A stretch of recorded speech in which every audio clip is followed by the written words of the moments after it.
Chapter 8. And Pelé himself? How did I continue to like him? Oh, extremely well.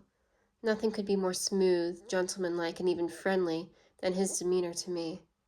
I had to endure from him neither cold neglect, irritating interference, nor pretentious assumption of superiority.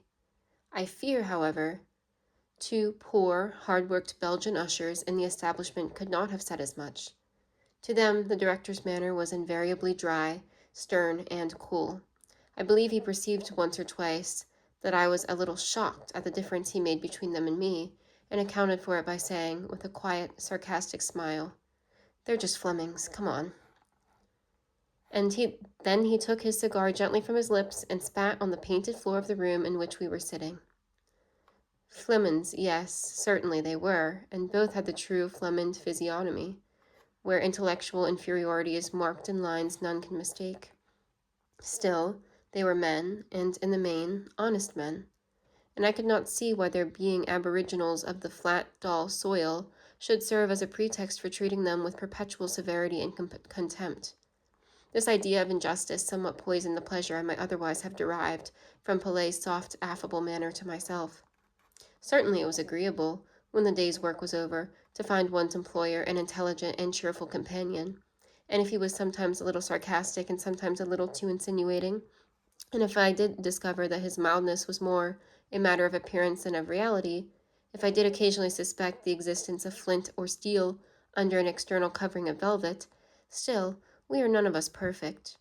And weary as I was of the atmosphere of brutality and insolence in which I had constantly lived at X, I had no inclination now, on casting anchor in calmer regions, to institute at once a prying search after defects that were scrupulously withdrawn and carefully veiled from my view. I was willing to take Pelé for what he seemed, to believe him benevolent and friendly until some untoward event should prove him otherwise. He was not married, and I soon perceived he had all a Frenchman's, all a Parisian's notions about matrimony and women. I suspect a degree of laxity in his code of morals. There was something so cold and blasé in his tone whenever he alluded to what he called the fair sex, but he was too gentlemanlike to intrude topics I did not invite, and as he was really intelligent and really fond of intellectual subjects of discourse, he and I always found enough to talk about, without seeking themes in the mire. I hated his fashion of mentioning love. I abhorred from my soul mere licentiousness. He felt the difference of our notions, and by mutual consent we kept off ground debatable. Pelé's house was kept and his kitchen managed by his mother, a real old French woman. She had been handsome, at least she told me so, and I strove to believe her. She was now ugly, as only continental old women can be. Perhaps, though, her style of dress made her look uglier than she really was. Indoors she would go about without cap, her gray hair strangely disheveled. Then, when at home, she was seldom wore a gown, only a shabby cotton camisole. Shoes, too, were strangers to her feet, and in lieu of them she sported roomy slippers, trodden down at the heels.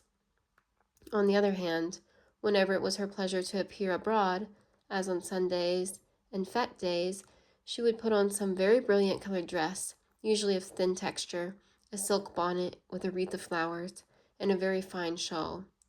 She was not, in the main, an ill-natured old woman, but an incessant and most indiscreet talker. She kept chiefly in and about the kitchen, and seemed rather to avoid her son's august presence. Of him, indeed, she evidently stood in awe. When he reproved her, his reproofs were bitter and unsparing, but he seldom gave himself that trouble. Madame Pelé had her own society, her own circle of chosen visitors, whom, however, I seldom saw, as she generally entertained them in what she called her cabinet, a small den of a place adjoining the kitchen, and descending into it by one or two steps. On these steps, by the by, I have not unfrequently seen Madame Pelé seated with a trencher on her knee, engaged in the threefold employment of eating her dinner, gossiping with her favorite servant, the housemaid, and scolding her antagonist, the cook. She never dined, and seldom indeed took any meal with her son. And as to showing her face at the boys' table, that was quite out of the question. These details will sound very odd in English ears, but Belgium is not England, and its ways are not our ways. Madame Pelet's habits of life, then being taken into consideration, I was a good deal surprised when, one Thursday evening, Thursday was always a half holiday, as I was sitting all alone in my apartment, correcting a huge pile of English and Latin exercises, a servant tapped at the door, and, on its being opened, presented Madame Pelet's compliments, and she would be happy to see me, to take my goûter, a meal which answers to our English tea, with her in the dining room. "Pardon?" said I, for I thought I must have misunderstood. The message and invitation were so unusual. The same words were repeated. I accepted, of course, and as I descended the stairs, I wondered what whim had entered the old lady's brain. Her son was out, gone to pass the evening at the room of the Grand Harmonie or some other club of which he was a member. Just as I laid my hand on the handle of the dining room door, a queer idea glanced across my mind. "Surely she's not going to make love to me," said I. "I've heard of old French women doing odd things in that line. And the goûter? They generally begin such affairs with eating and drinking, I believe." There was a fearful dismay in this suggestion of my excited imagination, and if I had allowed myself time to dwell upon it, I should no doubt have cut there and then, rushed back to my chamber, and bolted myself in. But whenever a danger or a horror is veiled with uncertainty, the primary wish of the mind is to ascertain first the naked truth, reserving the expedient of flight for the moment when its dread anticipation shall be realized.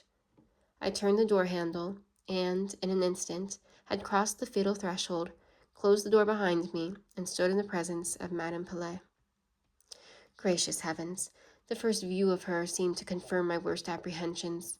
There she sat, dressed out in a light green muslin gown, on her head a lace cap with flourishing red roses in the frill. Her table was carefully spread. There were fruit, cakes, and coffee, with a bottle of something, I did not know what. Already the cold sweat started on my brow. Already I glanced back over my shoulder at the closed door, when, to my unspeakable relief, my eye, wandering mildly in the direction of the stove, rested upon a second figure, seated in a large armchair beside it. This was a woman too, and moreover an old woman, and as fat and as rubicund as Madame Pelet was meager and yellow. Her attire was likewise very fine, and spring flowers of different hues circled in a bright wreath the crown of her violet-colored velvet bonnet. I had only time to make these general observations when Madame Pelet, coming forward with what she intended should be a graceful and elastic step, thus accosted me. "Monsieur is indeed most obliging to quit his books, his studies, at the request of an insignificant person like me. Will Monsieur complete his kindness by allowing me to present him to my dear friend Madame Reuter, who resides in the neighboring house, the young ladies' school?" Ah, thought I knew she was old, and I bowed and took my seat. Madame Reuter placed herself at the table opposite to me. "How do you like Belgium, Monsieur?" asked she in the accent of the broadest Brussels. I could now well distinguish the difference between the fine and pure Parisian utterance of Monsieur Pelet, for instance, and the guttural enunciation of the Flemings. I answered politely, and then wondered how so coarse and clumsy an old woman as the one before me should be at the head of a ladies' seminary, which I had always heard spoken of in terms of high commendation. In truth, there was something to wonder at. Madame Reuter looked more like a joyous, free-living, old Flemish farmer, or even an innkeeper, than a staid, grave, rigid headmistress. In general, the continental, or at least the Belgian old women permit themselves a license of manners, speech, and aspect, such as our venerable grandames would recoil from as absolutely disreputable, and Madame Reuter's jolly face bore evidence that she was no exception to the rule of her country. There was a twinkle and leer in her left eye. Her right she kept habitually half shut, which I thought very odd indeed. After several vain attempts to comprehend the motives of these two droll old creatures for inviting me to join them at their goûter, I at last fairly gave it up, and, resigning myself to inevitable mystification, I sat and looked first at one, then at the other, taking care meantime to do justice to the confitures cakes, and coffee, with which they amply supplied me. They too ate, and that with no delicate appetite, and having demolished a large portion of the solids, they proposed a small glass. I declined. Not so. Madames Pelet and Reuter each mixed herself what I thought rather a stiff tumbler of punch, and placing it on a stand near by the stove, they drew up their chairs to that convenience and invited me to do the same. I obeyed, and being seated fairly between them, I was thus addressed first by Madame Pelet and then by Madame Reuter.